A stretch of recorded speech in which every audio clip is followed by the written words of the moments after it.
So self-love, let's be clear. However we're going to define this, we must not let it become just a popular slogan or solely just about positive self-talk. That's not what this is. Though language and how we talk to ourselves is critical, the concept of self-love and the work required to do it well and authentically, right? We're masters at fooling ourselves. We must be doing this for the right reason, and it must be employed at the right time in a healthy, purposeful, and mindful manner. This isn't a band-aid to cover up some of the hurt we may be experiencing. This self-love, it takes intentionality, caring for yourself, not being too harsh on yourself, setting yourself up to be less judgmental with yourself. The methods here cannot be forced. The idea must not be coerced.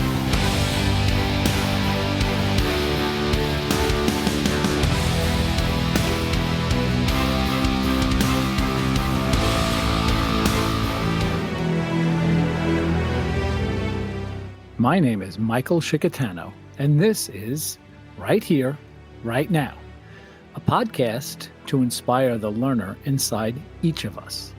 In a world that is full of so much information, we will help find and package that information so that you can use it in your lives every day in practical ways. And in each episode, we will remind you of the importance of being present and mindful of your daily thoughts, actions, and interactions.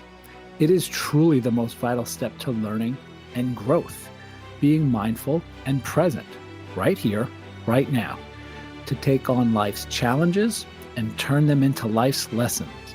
So come on this venture with us, a new beginning, a new journey that starts right here, right now.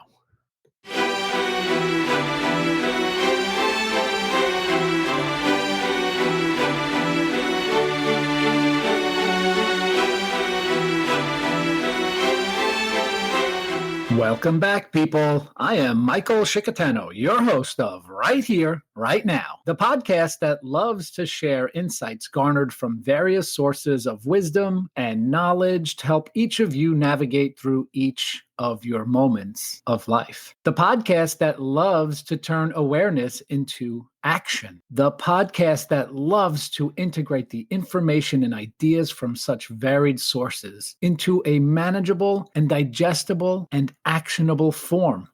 The podcast that loves to teach you about how mindfulness, being present and being mindful in each of our moments, is the path to true learning and growth. The podcast that loves to gently point out that this mindful and present approach to learning and growth leads to a true transformation into our most authentic selves.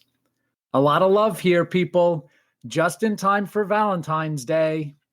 And today we are talking about a special and maybe not so popular type of love, a love that is vital to being able to live a life fulfilled with an abundance of more fulfilling love, a love that we must start to be more comfortable with. And the love that I'm talking about is the love we have for ourselves. That's right, self-love. And maybe some of you are squirming in your seats or twitching a bit about the discomfort we might experience when we open ourselves up to accepting the love we deserve from ourselves. Well, if this was easy stuff, we might not need to learn and grow and evolve in the name of love today, right here, right now. So, to begin, let's all take a nice deep breath in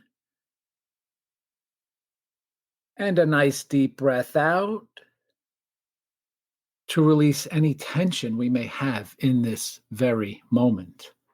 We'll be diving into what we need to set ourselves up to be able to show ourselves some love in here, people, to give and receive the love we need from ourselves to ourselves when we need it, when we deserve it. And I posit that we deserve it more often than we think, certainly more often than we show that love to ourselves. And if you have the thought that this is something that is considered unnecessary or maybe even selfish, Stop what you're doing right here, right now, and pay close attention because this is likely the greatest barrier to self love for any and all of us. And the journey we are on to becoming better lovers and admirers and forgivers of ourselves, right? So, this episode was inspired by an episode of 10% Happier by Dan Harris. It's one of my favorites. And his guest was Sharon Salzberg, who is proclaimed by many as a central figure in the field of meditation, a world renowned teacher, and New York Times bestselling author of many books. And the title of the episode is Me, a Love Story. How being okay with yourself makes you better at everything. And I was enthralled by the concept of practicing better self-love to make us better people in all of the roles we play in life, especially those roles that involve love. And if you think about it, and as we begin to define love in terms that go beyond the scope of the romantic kind of love that so many people are talking about these days, we can and should bring love to all of our roles we play in life. And we so often consider love in terms of it being between two people, right? Romantic love, the love of a parent for their child, the love of a sibling, the love we share with a close friend. But to be better at loving others, we must first contemplate how to be better at loving ourselves. That's the theme here today, people. This requires self-awareness, self-compassion, and we'll focus on that self-compassion with laser focus in particular here today. And it requires an openness to this thought and notion without a feeling of unease or guilt for the love we deserve to show ourselves consistently.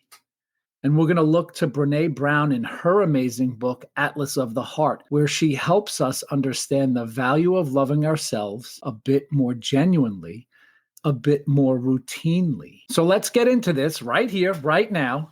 If you've ever thought or felt, usually after the fact, right, that you have been too hard on yourself and judge yourself too harshly over and over, let's begin by noticing that this presents to us a great challenge. We must embrace the habitual pattern here, the autopilot here that we get ourselves into, that we likely fall into without really ever noticing. We don't notice because it actually feels so natural, normal, necessary even to ourselves. Slowing ourselves down, being mindfully present is truly the first step in the growth and learning and transformation that may be required to be better lovers of ourselves. Listening to right here, right now, is another great step that will also help us be more mindful and present as we learn and grow and transform into our most authentic and lovable and loving selves. So let's get ourselves set up a bit here, of course, with a quote to get our minds in motion and primed for this journey. This comes from Corey Muscara. If you follow along, you know he's one of my favorites. In his daily quotes maxims he shares with his community. And he writes, self-love is not arrogant. Arrogance is the belief that you're better than others. Self-love is the belief that you're just as worthy as others. Now, the timing was great. I was working on this episode. This text popped up. And of course, it just really hit me. And I love the timing of all of this stuff. The noticing, keeping your head up, people here, right? You're going to see beautiful things if you do that. And I'm going to repeat this quote as you each take another mindful deep breath in and out to help release and soften some of the tension we might feel with this concept. And he says again, self-love is not arrogant. Arrogance is the belief that you're better than others. Self-love is the belief that you're just as worthy as others. What a great thought to start this off. We may have a tendency to think that being overly concerned with oneself or hyper-focused on ourselves, even just to merely care about oneself and take good or basic care of oneself, has at its roots a selfishness that stems from not caring about others. Here's the best way I can support your quest for self-love if this is a concern you are having, and it often is for so many of us. We can do both. We must do both. We must care for ourselves and care for others. We must be compassionate to ourselves and be compassionate to others. Doing one of these things does not come at the expense of doing the other. One comes because of the other. We will get better at each, loving ourselves and loving others. People, we need better self-love to love others better. You can start this cycle at any point. Loving and caring for yourself will help you love and care for others. Loving and caring for others will help you love and care for yourself. It's a beautiful cycle. It's a balance that has no specific equation or formula. You may need to help and love yourself more on some occasions, and love and help others more than you can love and help yourself in other circumstances. But the balance is the key here, people. Noticing the possible imbalance is also key, right? Being present and mindful of the love we need and the love we have to offer is vital here. And so both and is the mantra here. This both and mentality has come up so often in the last year or so. We may need a deeper dive on this mentality in a future episode of Right Here, Right Now. But for now, just know and believe we can. We must do both. Love ourselves and love others. This will take work. This will take practice. But this is why you are here, right now. So let's do some work to understand some of the language. I like the definition of love that Sharon Salzberg presents in the 10% Happier episode. And she says that love is our evolutionarily wired capacity to care about ourselves and others. And we can look closer maybe by being curious and wondering, what about self-love, and how is self-judgment and self-compassion maybe some of the things that we can understand better to improve the self-love we so badly need, and maybe the self-love that we're looking for. And maybe today we can just even notice that this is something that we can strive for and look for. So self-love, let's be clear. However we're going to define this, we must not let it become just a popular slogan or solely just about positive self-talk. That's not what this is. Though language and how we talk to ourselves is critical, the concept of self-love and the work required to do it well and authentically, right? We're masters at fooling ourselves here, people, right? We must be doing this for the right reason, and it must be employed at the right time in a healthy, purposeful, and mindful manner. This isn't a Band-Aid to cover up some of the hurt we may be experiencing. This self-love, it takes intentionality, caring for yourself, not being too harsh on yourself, setting yourself up to be less judgmental with yourself. The methods here cannot be forced. The idea must not be coerced. We can ask ourselves to help ground ourselves in the moment. What am I holding on to that might need healing right now? Self-compassion will help with healing, and the healing will lead to a greater capacity to give and receive your own cherished love. And again, as I'm preparing for this episode, I came across a beautiful thought on healing and love. Healing is not about becoming the best version of yourself. Healing is about allowing the worst version of yourself to be loved. So self-love, what that tells me, requires a tenderness or admission of vulnerability rather than the condemnation we are quick to offer ourselves, right? We're not alone. We will fall down. We will hurt. We must pick ourselves up. We can choose to practice these things as a universal way to be better human beings. So what does self-love not look like? And sometimes taking this perspective I find helpful, and maybe it helps us see the barriers that stand in the way of a greater path to loving ourselves. What are some of the things that we habitually do that make it very difficult to perform these acts of love on ourselves? What are some of the things we do to even sabotage any attempt to even realize that we are not being kind to ourselves. Here are some of the things that I think get in the way and that I'm learning and sharing with you that may get in the way. Right? What about self-criticism, the self-judgment, the self-hatred even that this may escalate to? These are merely different gradations here, right? About being just too hard on ourselves, closing the door on the love that we need to show ourselves. And we must ask, right? Being curious, is this a universal human attribute, a common link for each of us to have the propensity to be too hard on ourselves as part of the human condition? And maybe, again, some of us are thinking that this inner self critic propels you to be better and do better. And taking this self critic away will make you somehow less engaged in doing better, being better, maybe even more apathetic.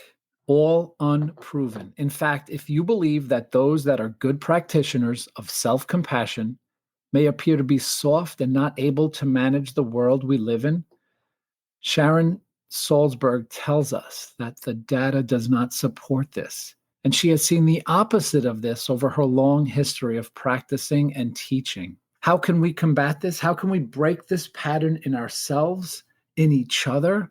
How can we notice this first and then develop the capacity to change, to get better at loving ourselves, offering ourselves the compassion that we so readily give to others, and leave the hatred and judgment and cruel commentary and rumination behind? Well, good news here, people. The mind is trainable, and so is the heart.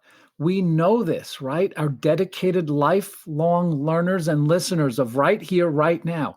We know this. The tough part is that in order to begin to change, we must really abandon self-judgment, as this level of harshness may make it very difficult for us to be open to the ability and capacity to change here.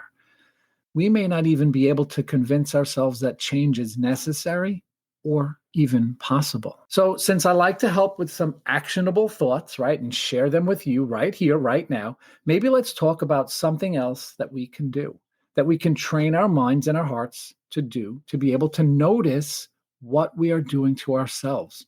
We must notice the timing of when we must employ these tactics to slow ourselves down. We take a pause. We take a breath, and we can realize that another antidote to the self-hatred that may help set us up on a path to self-love is curiosity. You guys, if you're listening all along, curiosity, it's one of my favorite ways to look at things and to be more open to things. A spirit of curiosity is what will spark the intentionality of it all. This takes work. This takes practice. And this, of course, takes some level of compassion, a good deal of patience, a non-judgmental approach, and an appreciation that the work and effort is all worth it. You are worth it. And again, this is not just about taking care of yourself. This is about caring for yourself, knowing and believing and understanding just how vital this is for you, for all of us, and all of the loving and compassionate roles we play on our journey in life.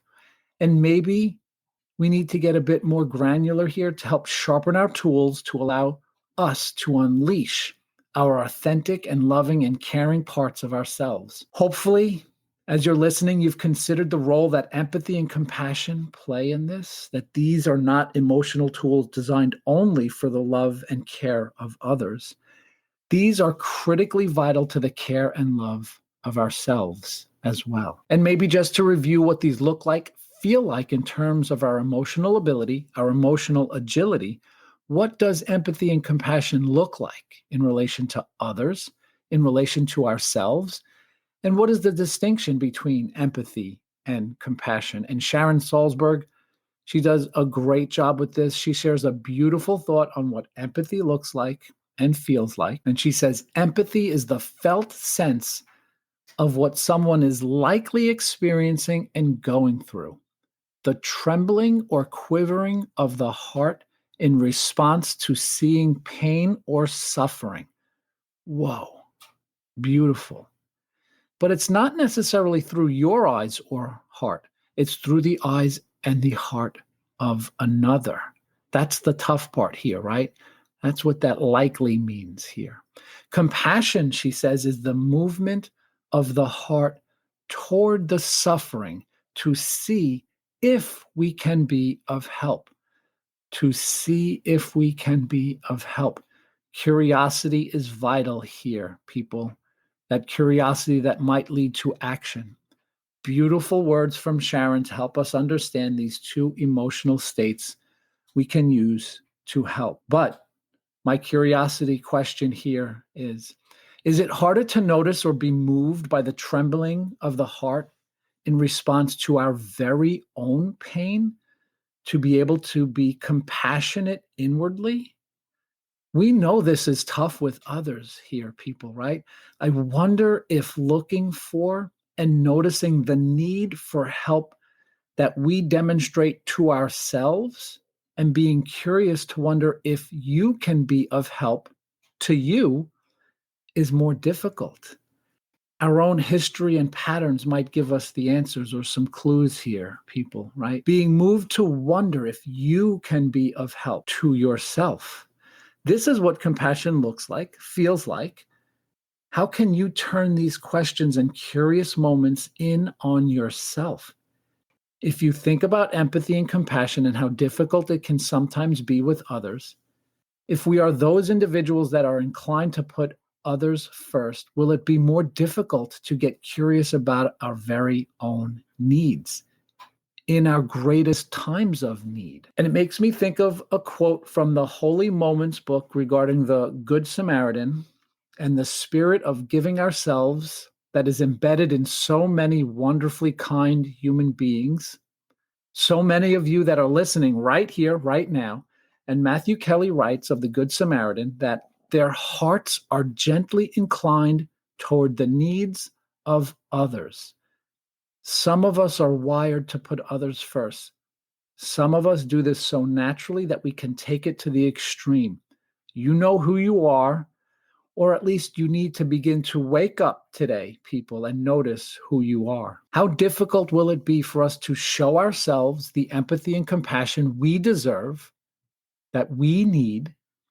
Here's how we can begin to help if we stop and notice, pay attention, maybe again with some mindful breathing to help slow our minds down, slow our hearts down here, that if we can try to better understand what we are experiencing emotionally, see and understand our very own pain and suffering, can we then be moved to ask, how can I help myself here?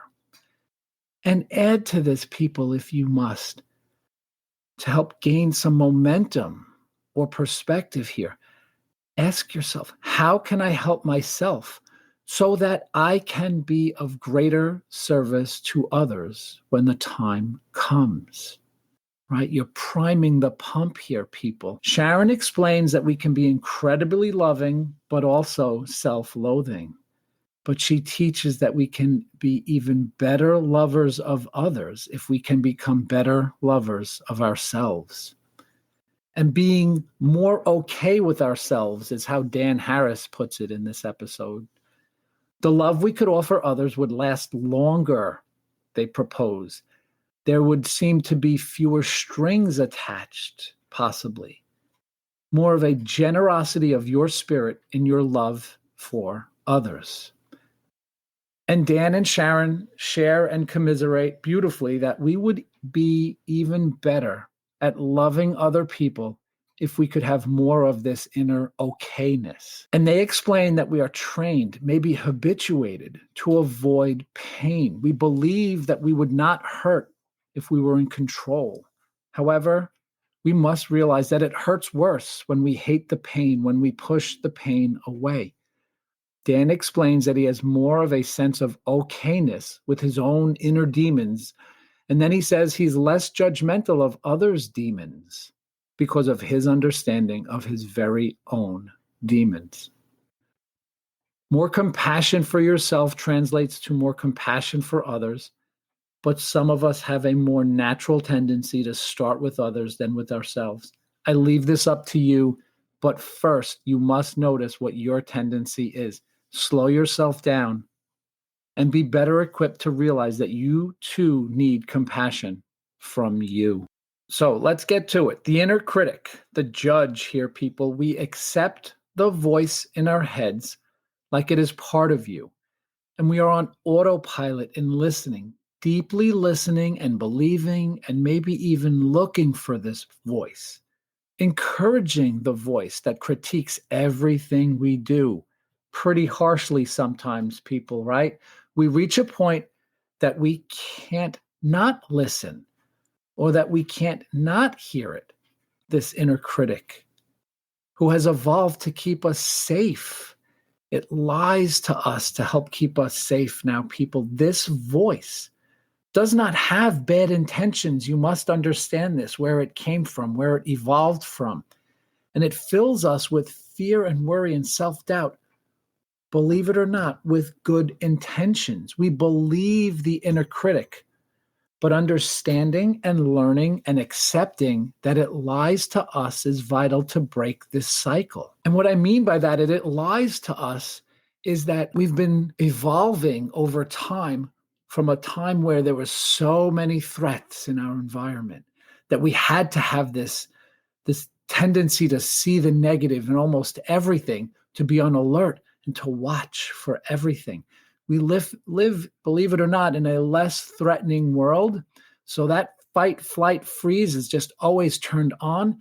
And we have to always make up these stories that something is wrong, that we're doing something wrong. And here, we have to understand this. If you had a friend that spoke to you in this negatively nagging loop that this inner critic provides to you, droning on and on about how you are no good, you would, I hope, run away from that person and never look back. The left brain interpreter here has evolved to keep us safe in looking for threats and tells us a story in every moment of our lives.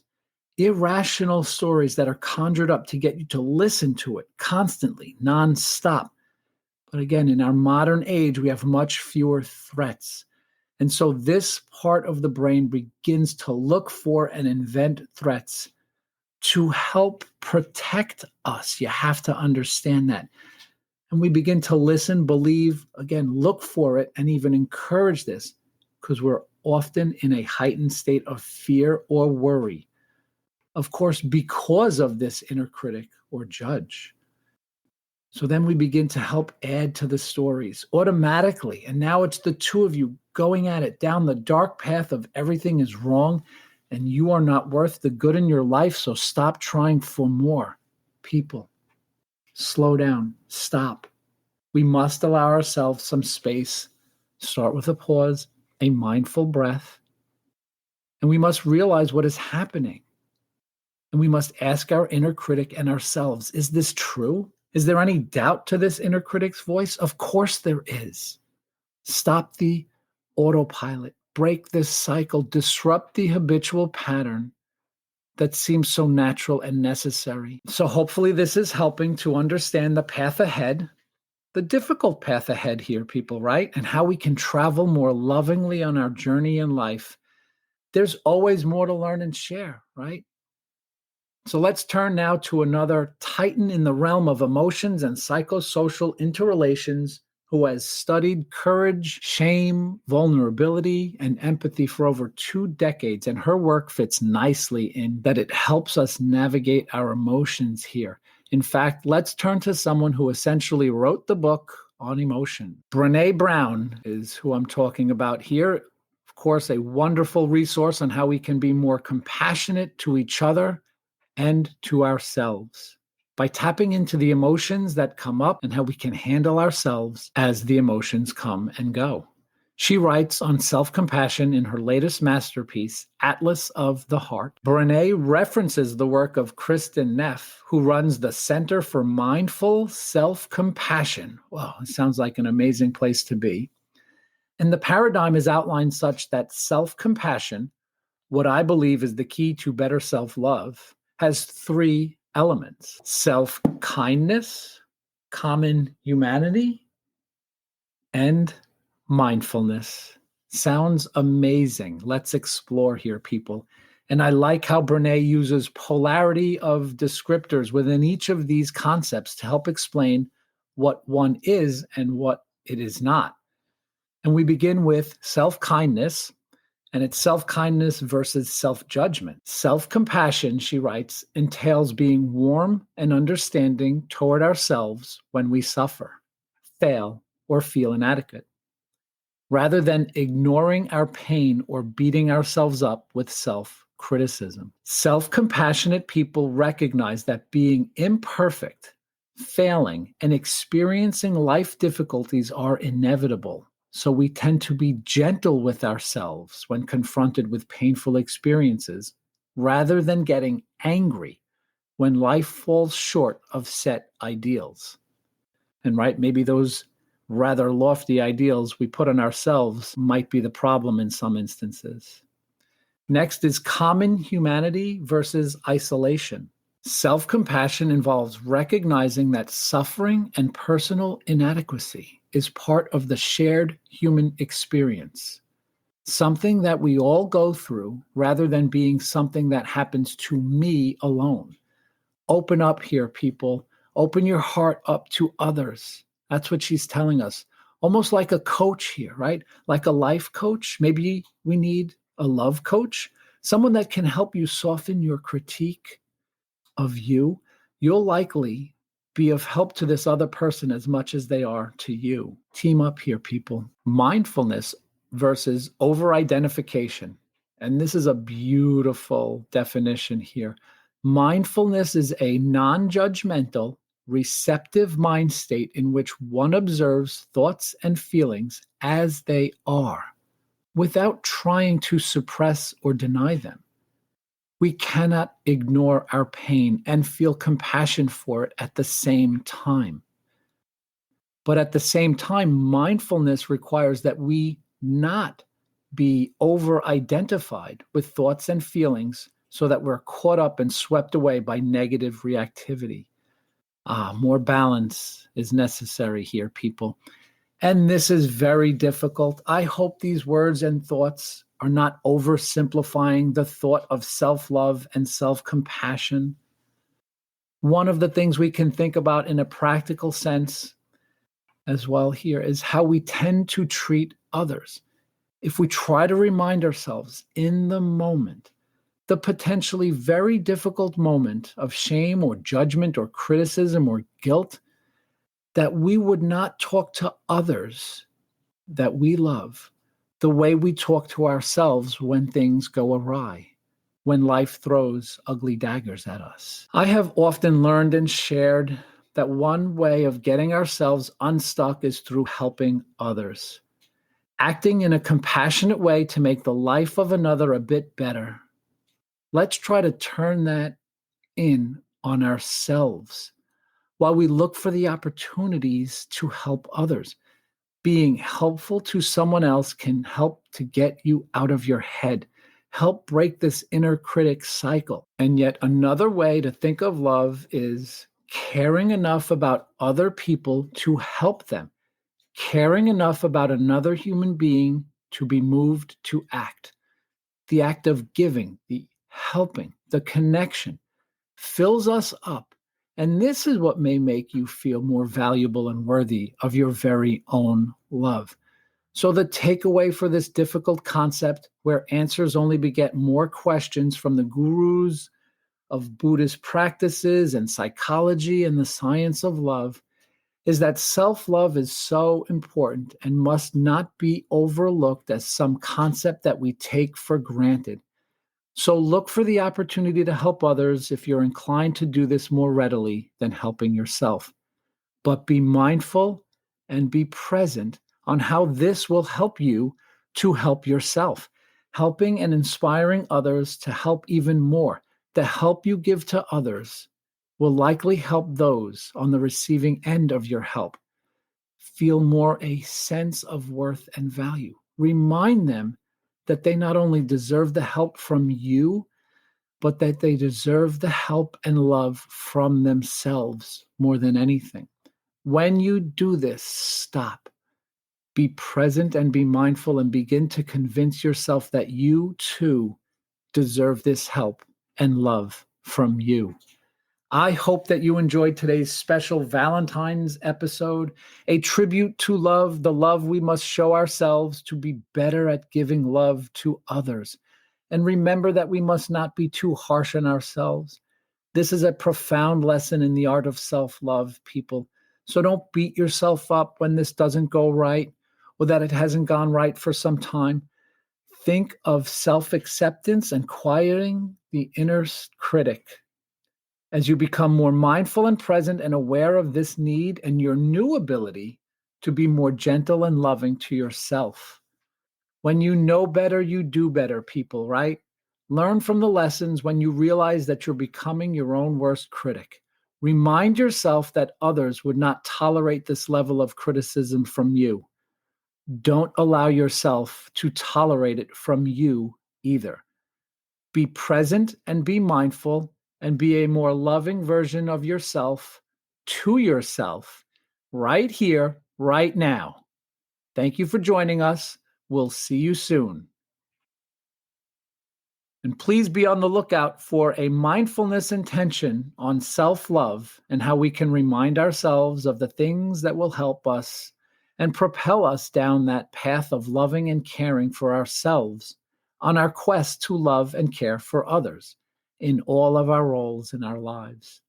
Thank you for joining us. Don't forget to show some love and rate the podcast, and please show some love to others by sharing this episode with them right here, right now.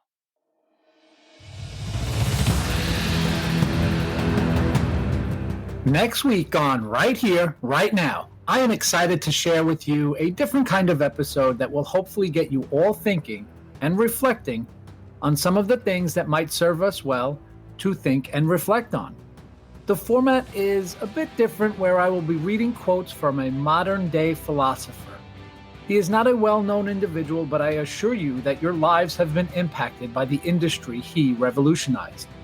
He is Dee Hock, founder of Visa, the credit card company, and his book, Autobiography of a Restless Mind, includes nearly 1,200 quotes and aphorisms that I was deeply inspired by.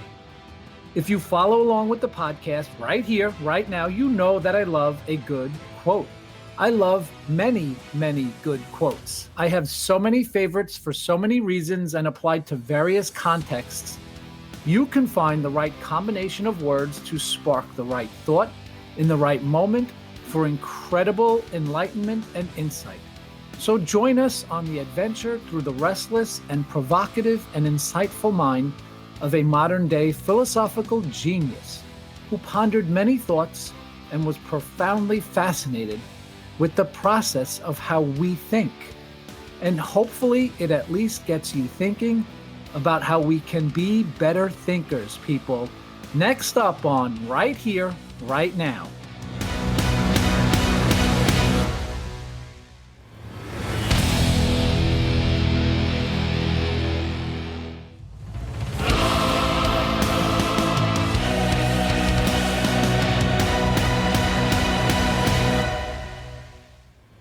Thank you for joining us. We'll see you next time, right here, right now.